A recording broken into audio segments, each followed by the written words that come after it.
اعوذ باللہ من الشیطان الرجیم بسم اللہ الرحمن الرحیم ربنا اے ہمارے رب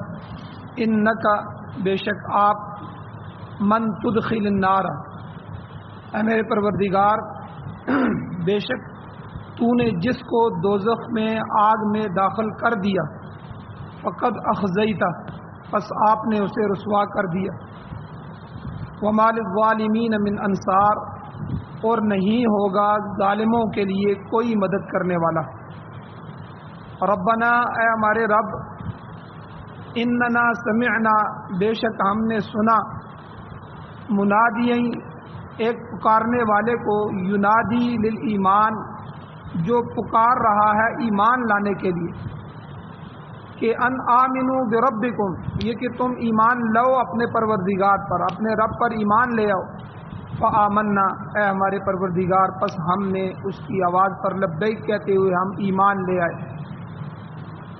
ربنا اے ہمارے رب فاغفر لنا ذنوبنا آپ ہمارے گناہوں کو بخش دیجیے وکفر عنا سیئاتنا اور آپ مٹا دیجیے ہم سے ہماری برائیاں وتوفنا مع الابرار اے اللہ اور آپ ہمیں موت دیجیے نیک لوگوں کے ساتھ ربنا اے ہمارے رب وآتنا اور ہمیں دے دیجیے آپ ما وعدتنا جو آپ نے ہم سے وعدہ کیا علی رسولک اپنے رسولوں کی زبانوں سے ولا تخزنا یوم القیامہ اور اے ہمارے پروردگار آپ ہمیں رسوا نہ کیجیے قیامت کے دن انک لا تخلف المیعاد بے شک اللہ آپ وعدے کے خلاف نہیں کرتے سورہ آل عمران ہے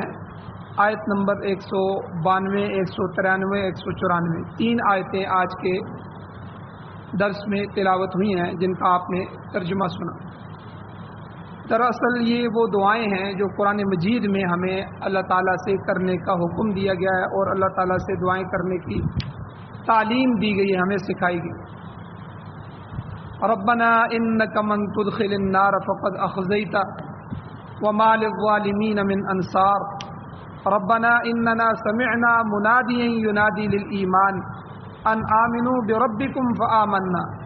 ربنا فاغفر لنا ذنوبنا وکفر عنا سیئاتنا وتوفنا مع الابرار ربنا وآتنا ما وعدتنا على رسلك ولا تخزنا يوم القيامة انك لا تخلف الميعاد سب سے پہلے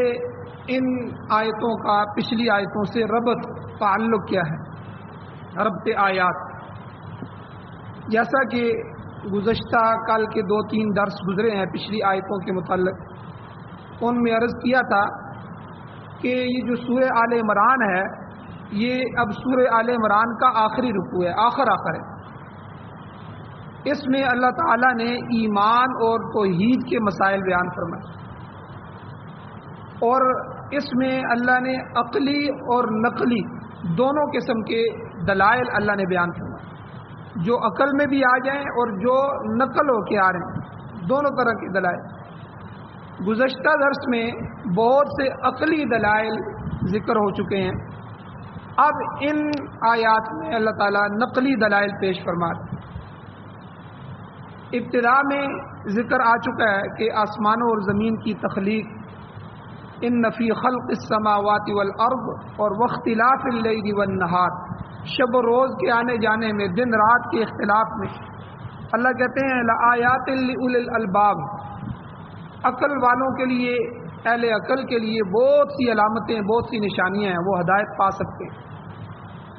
جن نشانیوں کے ذریعے انسان اللہ تعالیٰ کی وحدانیت اس کی حکمت کاملہ اور قدرت تامہ کو سمجھ سکتا ہے اور ایمان اور اللہ تعالیٰ کی وحدانیت کو اختیار کر سکتا ہے